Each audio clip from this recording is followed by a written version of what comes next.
詩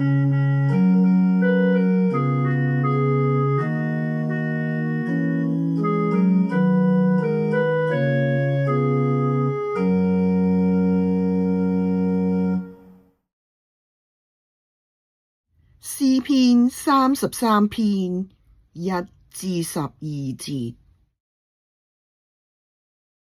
求主愛所仰望向我施慈愛，因我心全然依靠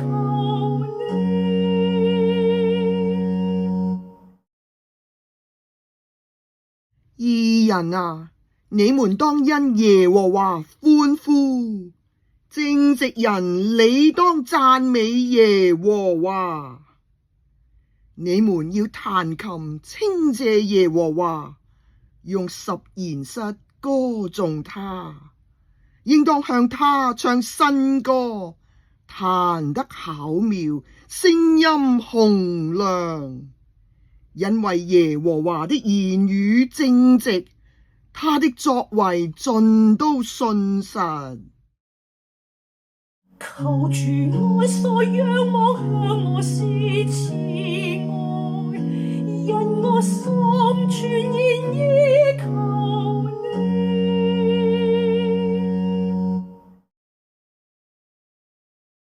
他喜愛公義和公平，遍地滿了耶和華的慈愛。諸天藉耶和華的話而造，萬象藉他口中的氣而成。他聚集海水如壘，收藏深洋在倉庫。求主愛所仰望向我施慈愛，因我心全然依靠你。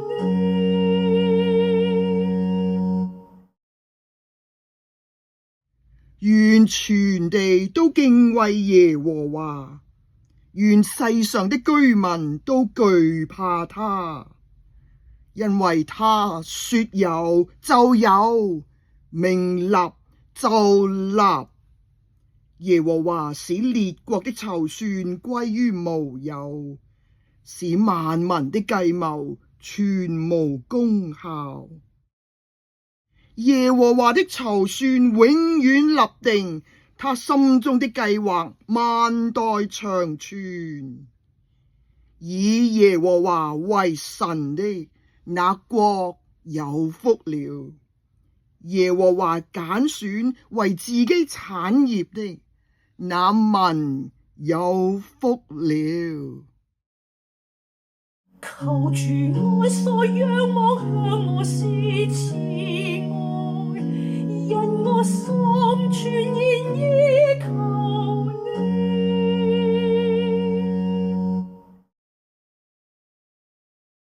創世記13章1至18節。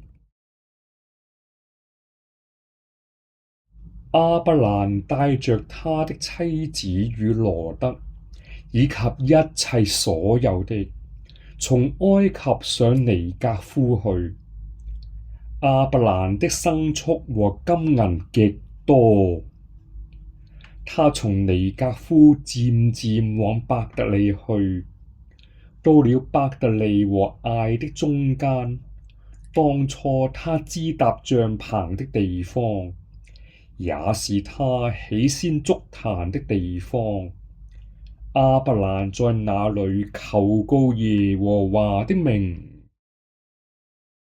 求主愛所仰望向我施慈愛，因我心全然依靠你。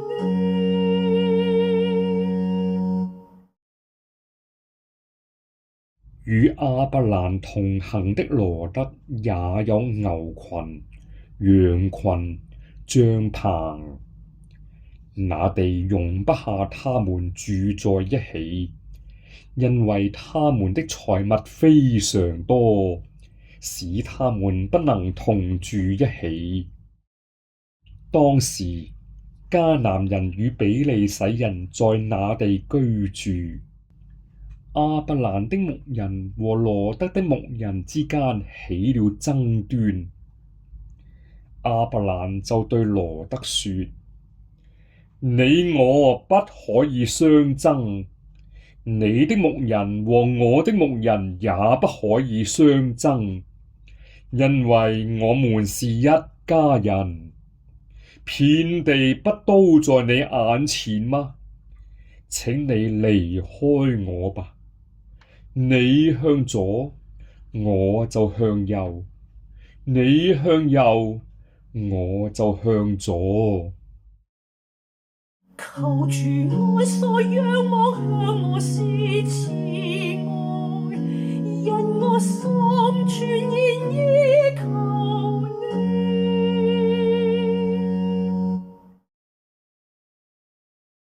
羅得舉目看見約旦河整個平原，直到瑣珥，都是水源充足之地。在耶和華未毀滅所多瑪、蛾摩拉以前，那地好像耶和華的園子，又像埃及地。於是羅得選擇了約旦河整個平原。羅得往東遷移，他們就彼此分開了。亞伯蘭住在迦南地，羅得住在平原的城鎮。他漸漸遷移帳棚，直到所多瑪。所多瑪人在耶和華面前罪大惡極。求主愛所仰望向我施慈愛，因我心全然依靠你。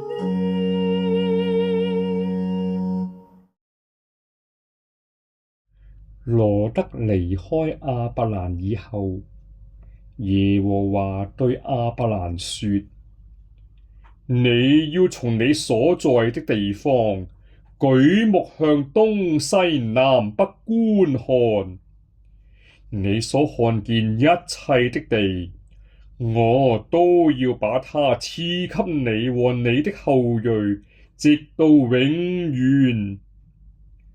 我要使你的後裔好像地上的塵沙，人若能數地上的塵沙，才能數你的後裔。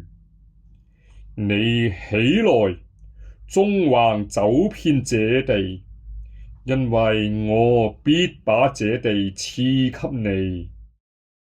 亞伯蘭就遷移帳棚，來到希伯崙，萬里的橡樹那裏居住，在那裏為耶和華築了一座壇。求主愛所仰望向我施慈愛，因我心全然依靠你。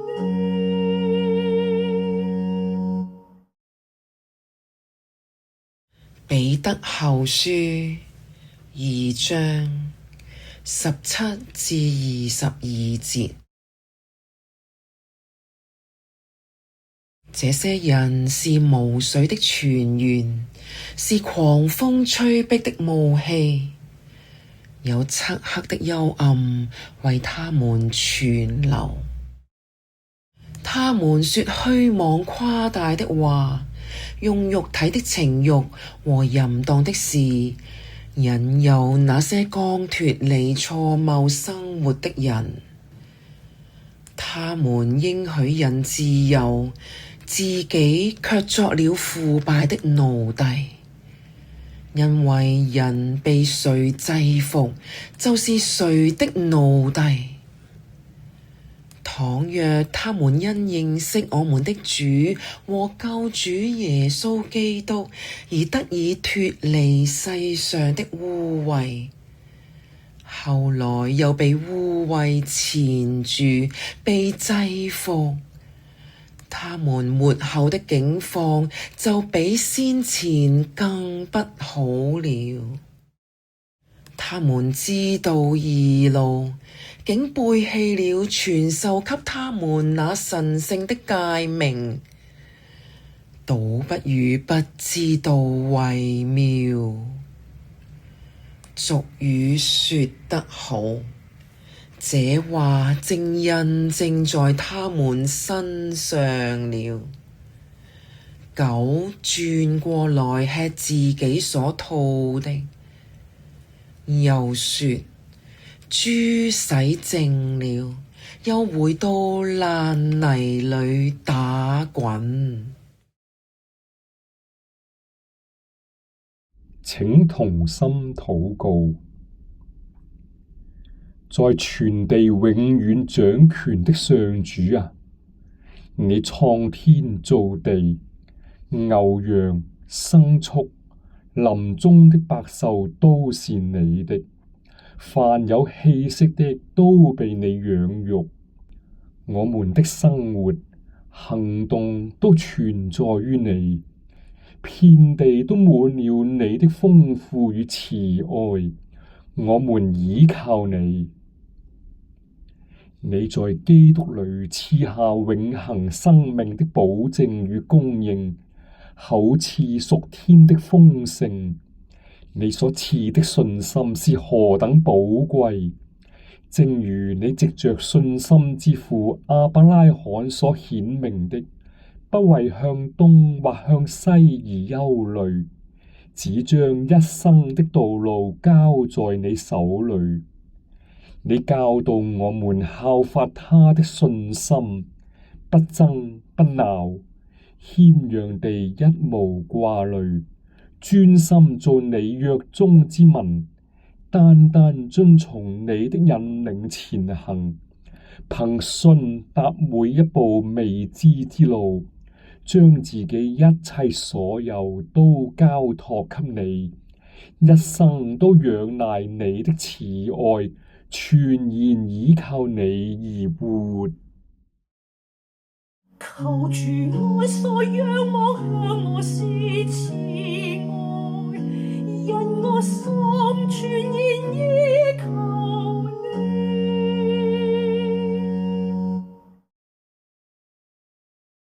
公義的上主啊，你以慈愛待向你誠實的人，卻存留了漆黑的幽暗，給貪戀私慾、沉迷敗壞的人。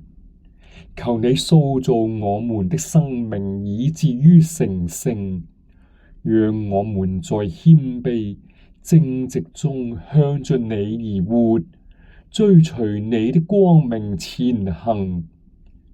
求你護衛我們的心，好單一地愛你，尋求你，絕不轉向虛妄和錯謬。